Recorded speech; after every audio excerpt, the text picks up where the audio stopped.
Y bien, amables televidentes, en la entrevista estelar de Encuentro Directo nos acompaña la noche de este sábado el licenciado Vinicio Castillo Semán, brillante abogado y dirigente de la Fuerza Nacional Progresista. Vinicio, bienvenido. Bueno, muy buenas noches, muy contento, muy honrado de estar aquí con ustedes para analizar el acontecer nacional y responder las preguntas que tengan a bien formular. Muchísimas gracias por recibir nuestra invitación. Gracias, licenciado.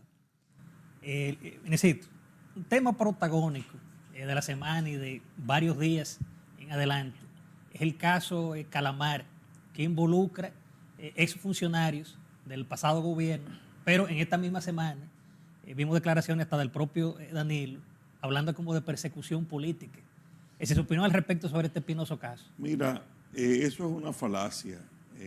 Este caso, todo el mundo, todo el que vive aquí sabe que hacía un buen tiempo que se hablaba de este caso, del caso de Donald Guerrero. Incluso había salido en agosto del 22, es decir, hace 6 meses, salió en todos los medios de comunicación que el Ministerio Público había obtenido de la juez de instrucción una autorización para investigar más de 40 personas, todos los movimientos financieros. En esas 40 personas, quien lo encabezaba era Donald Guerrero. Eso fue en agosto.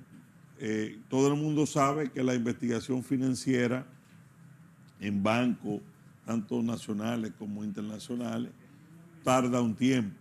Eso incluso va a la superintendencia de bancos y posteriormente se reciben las informaciones. Es decir, que es una investigación compleja que lleva su tiempo. Y igualmente las delaciones premiadas, las negociaciones con los imputados que devolvieron miles de millones, es un proceso también que lleva tiempo. Y se ha hecho un expediente blindado, por lo que hemos visto, con muchos testimonios, muchas pruebas irrefutables, tan irrefutables que en toda esta, diríamos, cantaleta que armaron dirigentes del PLD, de la cúpula, yo no he oído una sola vez que hayan hablado, se haya pronunciado como inocente. La palabra inocente no le he oído ni siquiera de los abogados, ni siquiera de los abogados de los imputados. Es decir, no hay nadie que haya dicho, señores, mis clientes o mis dirigentes son inocentes. Esto no es verdad. Ninguno de esos hechos. Y estamos hablando, señores, de un robo sin precedentes. Porque este país es verdad que ha habido corrupción históricamente. Pues fulano se robó 10 millones, que 20, que 30, que 40 como mucho. Señores, pero escúcheme la palabra que voy a decir, pero a estos tigres se les fue la mano. Cuando tú hablas de miles y miles y miles de millones, tú dices, cuando parte de los imputados que confesaron de que devolvieron 3.000, 4.000 millones, tú dices, ¿qué es esto? Que a Gonzalo Castillo recibió 4.000 millones en efectivo, señores, que son 80 millones de dólares. Eso tú lo inscribes en el libro Guinness de corrupción en el mundo y yo dudo mucho que aparezca algo así. Entonces, y te salen de una vez que no, que eso es financiamiento de campaña. Eso no es financiamiento de campaña ilegal. Financiamiento de campaña, diríamos, ilegal es que yo como candidato recibí unos fondos que me dio alguien y yo no registré o no reporté, o me dieron 1 millón de pesos en efectivo, un comerciante que no quería que se supiera que me estaba ayudando. Eso es financiamiento ilegal. Ahora, en el caso de Gonzalo, Mimilo no era un empresario normal que de su dinero le dio a Gonzalo.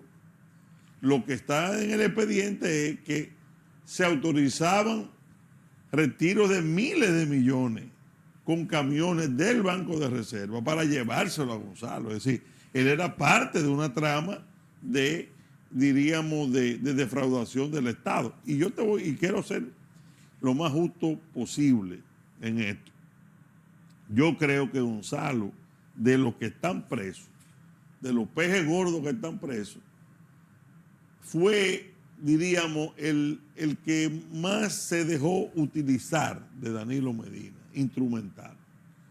Porque, y por eso yo creo que su mejor opción es llegar a un acuerdo con el Ministerio Público y decir la verdad que todo el mundo sabe. Bueno, yo era un oficial ciego político del presidente y él me dijo, primero que me metiera candidato, porque a mí me consta que Gonzalo ni quería ser candidato.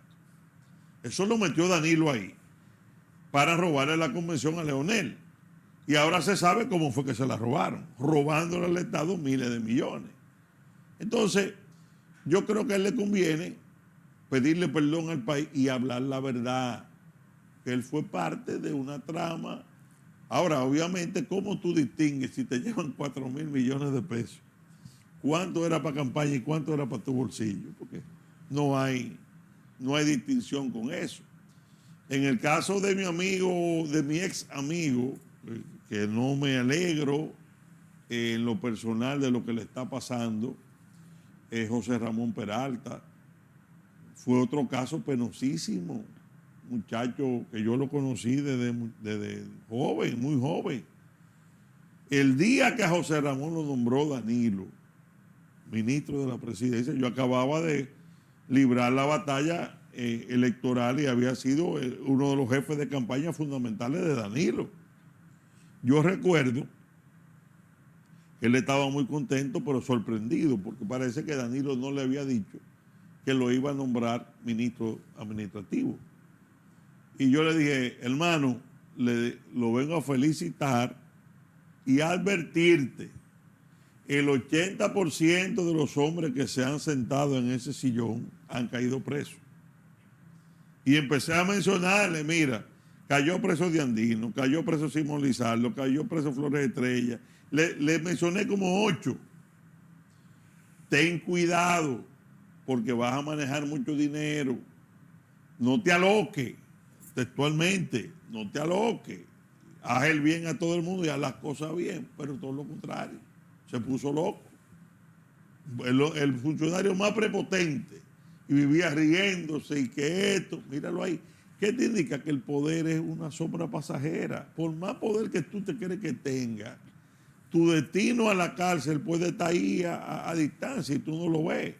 El caso de Donald Guerrero, un empleadito de Baninter primero con Ramoncito y después en el litín con Eduardo Pellerano.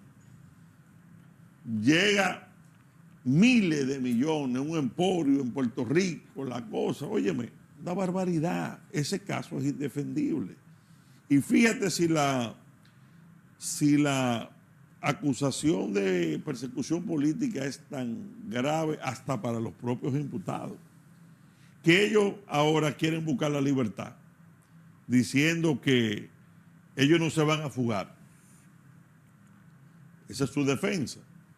Ellos no representan un peligro de fuga, pero la acusación ya de su partido de que son perseguidos políticos le tumba ese argumento. ¿Por qué? Porque si Gonzalo sale José Ramón y Dona, Danilo le da una orden, váyanse para Brasil o váyanse para España, ustedes ya son perseguidos políticos. De Luis Abinader, ni siquiera de la justicia. Ustedes eran presos de Luis Abinader. Ellos tienen, y ellos lo hacen. ¿Por qué? Porque ellos hasta ahora han demostrado una fe ciega en Danilo, en lo que le diga Danilo. Es decir, si alguien tiene, diríamos, una explicación moral para salir del país, alguien que sea declarado perseguido político, porque si tú eres un perseguido político, tú no tienes que estar en el país, tú te puedes ir legítimamente hasta que pasen las elecciones.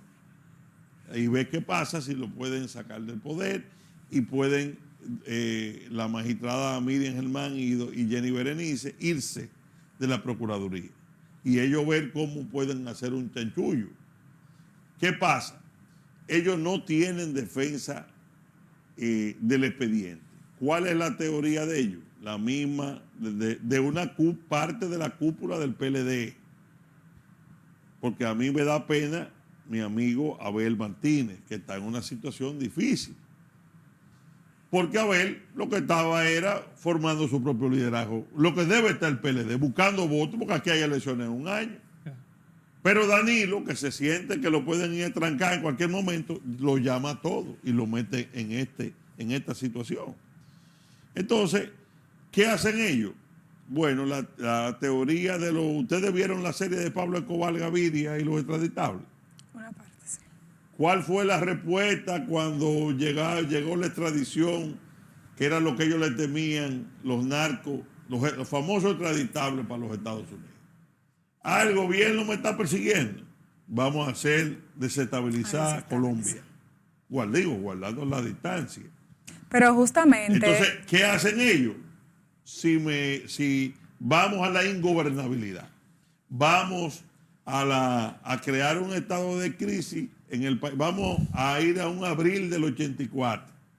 Una poblada. Una poblada que ponga a Luis Abinader contra la pared, al gobierno, y que haya que negociar una salida. Ese es el planteamiento de Danilo y un pequeño grupo de la cúpula del PLD. Justamente quería preguntarle porque su padre, reconocido jurista de nuestro país, don Marino Vinicio Castillo, declaró el pasado jueves y también se emitió un documento íntegro que se compartió con los medios de comunicación, que hay un plan de la alta cúpula del Partido de la Liberación Dominicana para desestabilizar al país. Claro. ¿Cree usted que estas manifestaciones frente al Palacio de Justicia, claro, para conocer... Lo vimos, ya eso inició. Recuerden que la primera acción de ellos fue romper los vidrios del Palacio de Justicia y tratar de entrar por las malas, algo que hasta sorprendió a la propia Policía Nacional en ese momento. Ustedes vieron las fílmicas, están ahí. Los policías, sin la policía antimotines, sino los que estaban ahí, bregando con cientos de personas que de forma violenta querían asaltar el Palacio de Justicia. ¿Qué ocurrió? Intentaron hacerlo de nuevo ya con más gente. La policía había tomado ya más previsiones para evitar un asalto y se produjo lo que se produjo. Y se quisieron victimizar. Y a mí me han atacado que como yo justifico las bombas lacrimógenas en el local del PLD. Y yo, que tengo horas de vuelo, no tanto como mi padre, pero ya bastante experiencia política, sé que una de las tácticas de estas luchas es victimizarse. Y yo decía, ¿a quién beneficia que haya una bomba lacrimógena en el patio del PLD? ¿Le beneficia al gobierno? ¿Le beneficia al Poder Judicial? No, le beneficia a ellos. Porque ellos son los que quieren alegar que Luis Abinader es un dictador, señores. Que aquí hay una situación parecida a la de Nicaragua. Es decir, cosas, porque a Luis tú puedes, al presidente Abinader, criticarle muchísimas cosas, pero Luis ha sido un demócrata. Aquí no es verdad que aquí hay un estado de opresión y de persecución. Al revés. Con lo que ha hecho Danilo, con los hermanos, los cuñados, en cualquier país del mundo estuviera preso hace rato. Hace rato, interrogado y preso. Porque tú sumas este expediente, más el de Alexis, más el del cuñado del fraude, tú estás hablando de 100 millones de pesos. ¿Quién, por ejemplo, puede ordenar despachar en efectivo con un chofer 1.000 millones de pesos al Banco de Reserva? ¿Quién? En este país. Solamente lo puede hacer el presidente de la República. Que yo espero que mi amigo Simón Lizardo, que me apena muchísimo que esté encartado en esto, porque él tenía que haberlo autorizado como administrador y es el responsable de eso. Lo que le conviene igualmente es llegar a un acuerdo con el Ministerio Público y decir la verdad. ¿Cuál es la verdad? Yo cumplí una orden del presidente en esto. Entonces, que mi padre dio... que déjeme decirle, mi papá tenía más de 5 años que no daba rueda de prensa. Y él me dijo, mira, mijo, a nosotros, este panorama, y mi padre es una persona que aunque está medio semi-retirado, recibe mucha información. se están fraguando situaciones peligrosas contra el país. Y yo tengo que hablarle al país. Y se lo advirtió el jueves. Están preparando un desorden, una poblada. Obviamente, ahí hay otros aspectos, porque estos tigres tienen relaciones también, el dandilato, con el microtráfico. Recuérdenselo de César el Abusador. Son que manejan los lúmpenes de los barrios, que son gente que con dinero te prenden este país en 24 horas, en un desorden financiado.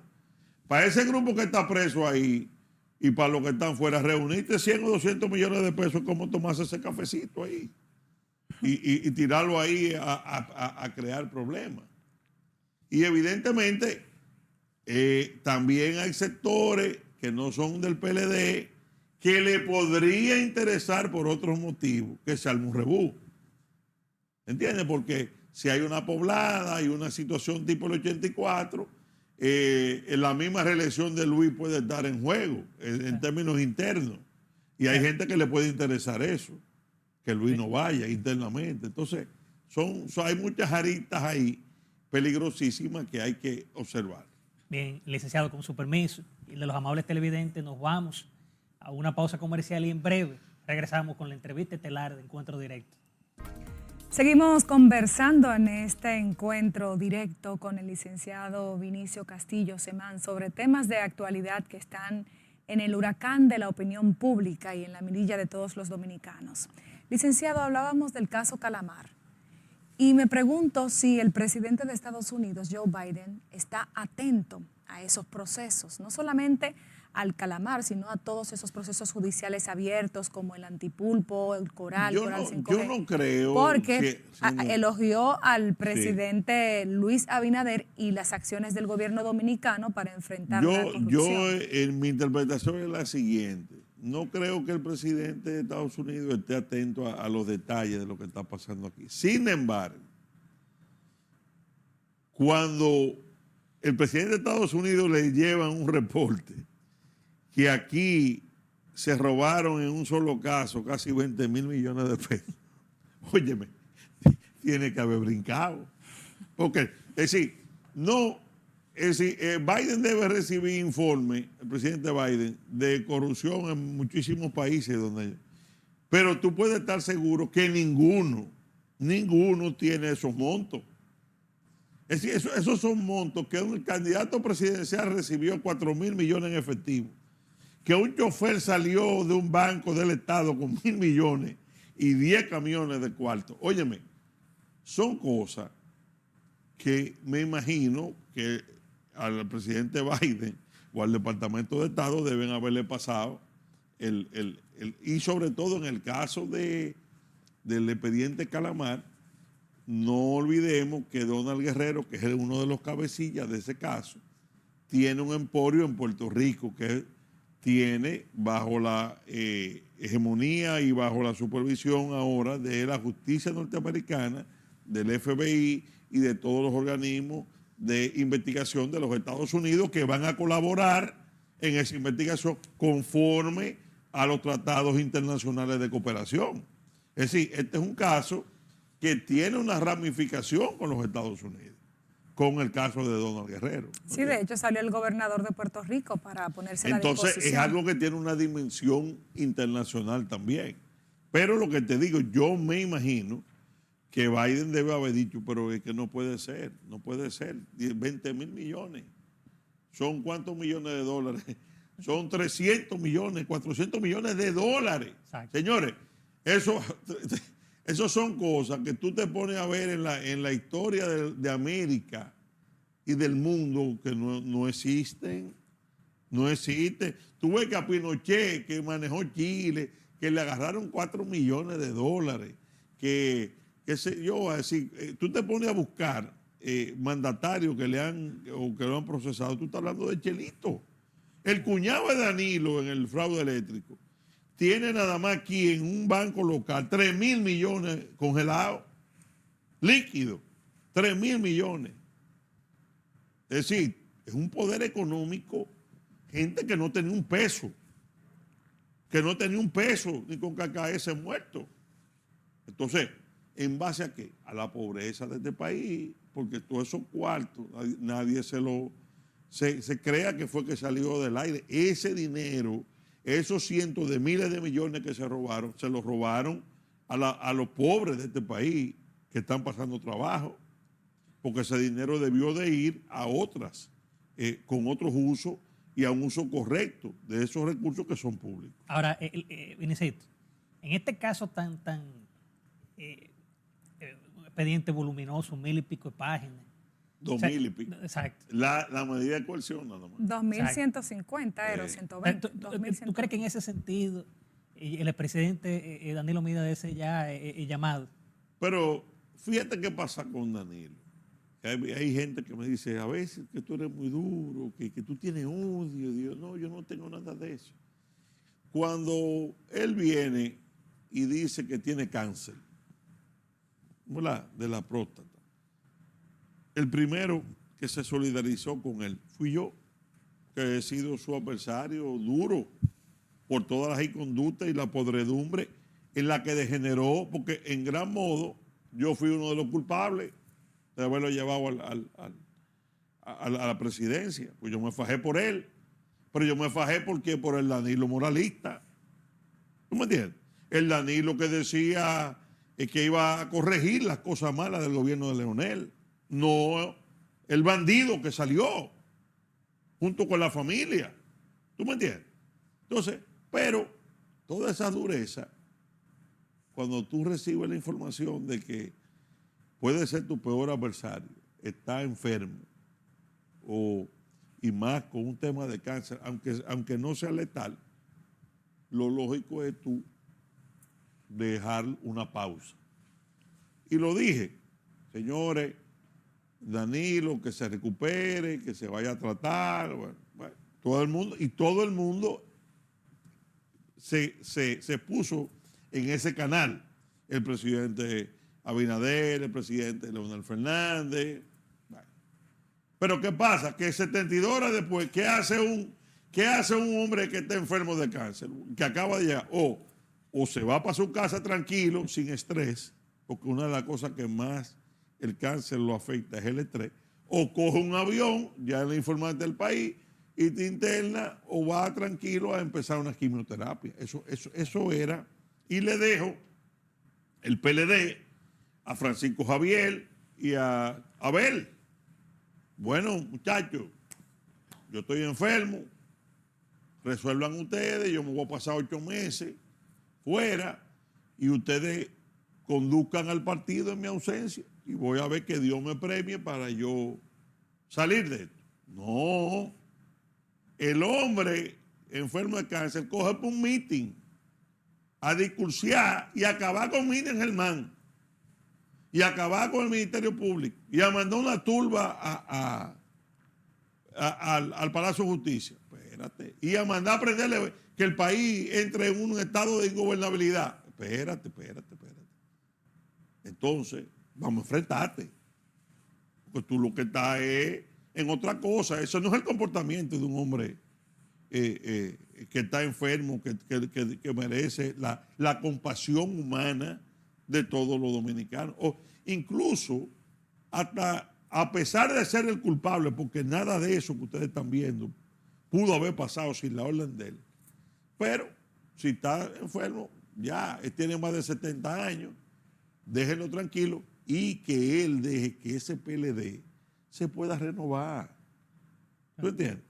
Porque al fin y al cabo, esa militancia de abajo del PLD no tiene la culpa de esos robos. No tiene por qué cargar con el estigma de un grupo de ladrones. Esa cúpula, y por eso le ha fallado, ellos llamaron que iban a movilizar el pueblo, la militancia. ¿Qué es lo que dice la militancia? Pero cuando estos jorocones que están presos ahí estaban en su ministerio, a mí no me recibían, a ninguno. Eran unos prepotentes y se robaron todos esos millones. A mí no me tocó nada de eso. ¿Y por qué tengo yo que ir y que hay que protestar por este grupo de ladrones? ¿Qué quiere el PLD abajo? Apoyar a Abel, que es su candidato, para ver si pueden ganar las elecciones o apoyar a los alcaldes o apoyar a los senadores y los diputados. Pero Danilo tampoco le interesa internamente que Abel saque la cabeza. Entonces, yo te pregunto, ¿qué partido puede crecer a menos de un año de unas elecciones atrás de 4 presos y protestando y tratando de prender fuego al país? Porque se supone que el PLD debe estar detrás de los votos de los que no son PLDistas. Es decir, porque tú con los votos tuyos tú puedes tener un 20%, tú necesitas un 50 más 1. Entonces tú te vas a pasar los próximos 6 meses protestando y cosas porque José Ramón está preso y Donald. Y mientras tanto, quien sufre es el candidato presidencial. Afortunadamente, vi una declaración el jueves de Abel Martínez, el pobre. A él lo llamó Danilo, siéntate aquí, el día de la proclama que hicieron ahí, y él se quedó callado por disciplina partidaria. O el jueves planteó que había que dar un trato justo y que la justicia fuera equitativa con lo que están detenidos, una posición correcta. Claro. ¿Entiendes? Pero ya, porque si alguien conoce la honorabilidad de Miriam Germán y de Jenny Berenice, es Abel fue fiscal de Santiago. Es decir, ¿cómo van a poner al candidato presidencial aquí a atacar a Miriam Germán, señores, que es una montaña de honorabilidad y que la gente la respeta? Tú puedes tener incluso diferencias, tú puedes decir, mira, yo creo esto, pero nadie puede poner en duda. Y menos ponerla a ella y a Jenny Berenice como mandadero de Luis Abinader y que le están dando órdenes. Realmente es una justicia independiente, es su opinión. El Ministerio Público no le baja línea, no es verdad que esa magistrada, ni Luis Abinader ni nadie le puede decir, persiga a fulano de tal o tape a fulano de tal. No es verdad. Y el que la conoce sabe que esa gente no entregue eso. Ahora, tú puedes decir, bueno, mire, sí, que lo hubiera podido decir el PLD. Vamos que la justicia juzgue, pero entendemos que el Ministerio Público también debe otros casos que tiene. O ellos mismos querellarse, como dijo el doctor Castillo, porque ellos han querido usar, pero en los casos tal y tal no han hecho nada. Bueno, lleve la querella y póngala. Usted tiene un partido grandísimo. Usted tiene prueba de que alguien, un funcionario del gobierno, está metido en un acto de corrupción y el Ministerio Público usted lo ve lento. Ve por la querella. Eso es un derecho de ellos. Y podría ser hasta legítimo que ellos actuaran. Pero no, como decía el doctor Castillo, no me diga que porque los otros no están juzgados que tú estás mencionando, tú te vas a culpar, que es la estrategia de ellos. Exacto. Bien, licenciado Vinicio Castillo, el tema está interesante. Nos vamos a una pausa comercial y retornamos ya nuevamente con la entrevista. Seguimos conversando con nuestro invitado estelar de la noche, Vinicio Castillo Semán. Tantos temas que abordar con usted, pero tan poco tiempo. Un tema que siempre genera controversia en el país, el tema de los migrantes indocumentados en República Dominicana, y que ha sido usted un crítico firme y coherente con el tiempo, al igual que su padre. ¿Cómo ve los esfuerzos del gobierno para combatir la migración ilegal en República Dominicana? Y algunos consideran también que hay un doble discurso. Indiscutiblemente hay que dividir en dos las situaciones. En el plano, diríamos, del discurso del presidente y su posición firme a nivel internacional, hay que reconocerle que el presidente Abinader ha hecho cosas que mucha gente no se esperaba que hiciera. Ha tenido gestos de valor, ha denunciado ante la ONU a las potencias, le dijo que no directamente al presidente Biden en la firma del acuerdo migratorio en Los Ángeles. Esta misma cumbre iberoamericana ha logrado, en base al trabajo incesante que él ha estado haciendo, que se pronuncie con el tema de Haití. Empezó el muro aunque está lento, pero lo empezó. Yo nunca pensé que un gobierno del PRM, y yo fui el proponente original del muro, que fuera un gobierno del PRM el que lo hiciera. Son cosas objetivas que hay que reconocer. Ahora bien, he dicho, y lo reitero, públicamente, y así se lo he manifestado, o sea, en términos, diríamos, muy claros, que el presidente tiene un problema en este tema. Y es que si bien tiene este discurso, mantiene en funciones, en mando de su gobierno, a 4 o 5 funcionarios que yo he llamado el ala fusionista del gobierno. Ahí está el canciller, está el señor del Instituto de Migración, Lozano. Imagínense que ese se siente tan poderoso que antes del 27 de febrero, 2 días antes, planteó un nuevo plan de regularización para todos los haitianos que viven en el país. Imagínense usted. Juan Bolívar Díaz, que es el director de orquesta, que aunque está en España, maneja los hilos de esa ala fusionista. Pavel Isa Contreras, que acusó a este país de racista y no fue ni siquiera amonestado, que lo metió en el desastre del censo, que fue un tollo, que yo se lo dije 1000 veces al presidente. Todo para venir con una serie de embustes que ustedes verán próximamente con lo del censo. Entonces, ¿qué pasa? Y la lentitud del muro, que yo he dicho que para mí lo están boicoteando desde adentro. ¿Qué pasa? Hay una buena parte de la población que entiende que hay un doble discurso, que mientras el presidente está haciendo un discurso muy vigoroso, en los hechos hay una corriente que está haciendo lo contrario y que él lo está apoyando, que es peligrosísimo para el presidente. La credibilidad de él está puesta en juego por esa contradicción que es clara. Y el que no lo conoce, como lo conozco yo desde muchacho y sé de su sinceridad en este tema, porque lo hemos discutido toda la vida, tiene motivo para descreer, tiene motivo para entender que él tiene, como dice, que está jugando 2 cabezas. Yo me he desgañitado, y lo digo públicamente aquí, con mucha gente que en la calle me para y me dice, no esté creyendo en ese amigo suyo, que lo está allantando, porque él dice una cosa, pero tiene a Pavel Isa, tiene a Lozano, tiene... Y la verdad es, y yo no, pero pues, la verdad es que a mí mismo me pone en una situación difícil hasta de defenderlo en ese plano. ¿Por qué? El muro, muchísima gente me dice, es un allante, mira, 1 año y pico, y lo que tiene es un 7%. Él no está en cosa del muro. Pero yo sé que no, yo sé que él sí tiene interés, y al revés, es una de las obras fundamentales de este gobierno para el futuro, si lo termina.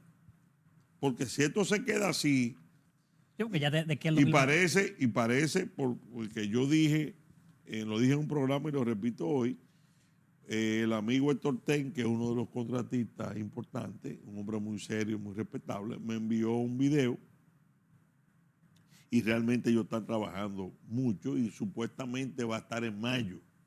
¿No le parece bajito en función de la magnitud del problema? No, yo estimo que lo hubiera acabado hace rato, la primera etapa. Sobre todo, que no es nada complejo. El muro es una pared con una verja. Yo incluso fui invitado por el ministro de Interior, mi amigo Chubasque, que me invitó a mí y a Andrés Bautista hace como 1 año, que fuimos en helicóptero.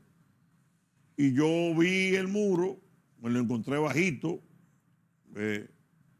apoyé, pero cuando llegué aquí le mandé a decir al presidente, veo esto lento, cuidado que te lo están boicoteando. Porque vi una lentitud porque no es compleja esa construcción. Hacer esos 57 kilómetros con una vía para patrullaje no lo veo que sea tan complejo. Se pusieron que es otra de las cosas que yo he criticado, a dejar una franja de terreno grande después del muro, entre la línea fronteriza y el muro, que yo lo veo innecesario porque va a encarecer el proceso, porque son más tierras que tienes que declarar de utilidad pública y pagar.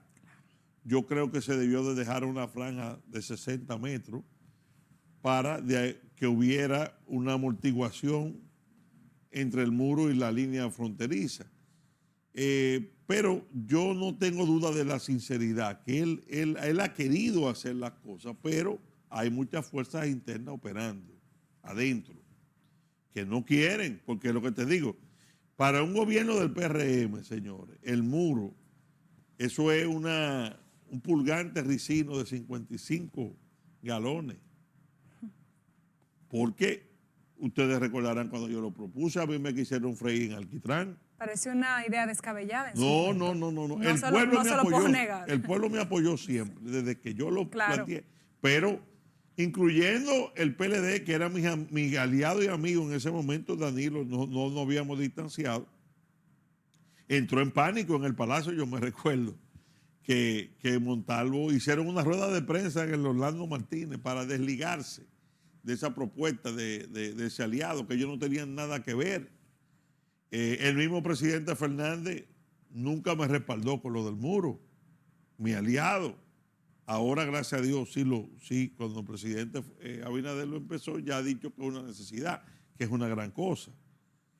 Entonces, siempre le agradezco a Abel Martínez, y lo conté, y en este programa lo quiero contar, que el día que propuse lo del muro y se armó ese rebú, como dicen los dominicanos, ahí en la Cámara de Diputados, él me llamó por teléfono ese día, en la noche, y me dijo, mira, yo apoyo esa iniciativa. Te estoy hablando en el 14, es decir, eso hace 9 años. Y te voy a dar mañana 1 hora y pico de debate, para que eso se debata ahí. Tú sabes que el debate se ha perdido en las cámaras, pero ese fue un debate muy famoso que hubo de casi 1 hora y media.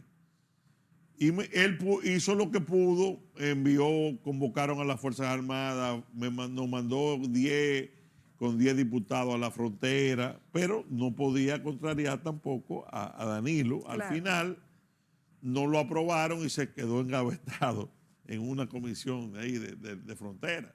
Sí. Pero evidentemente, en conclusión, yo creo que el presidente Abinader, que está en un proyecto de reelección, debe entender que si ese tema de Haití primero va a ser fundamental en la decisión electoral del año que viene, para cualquier candidato.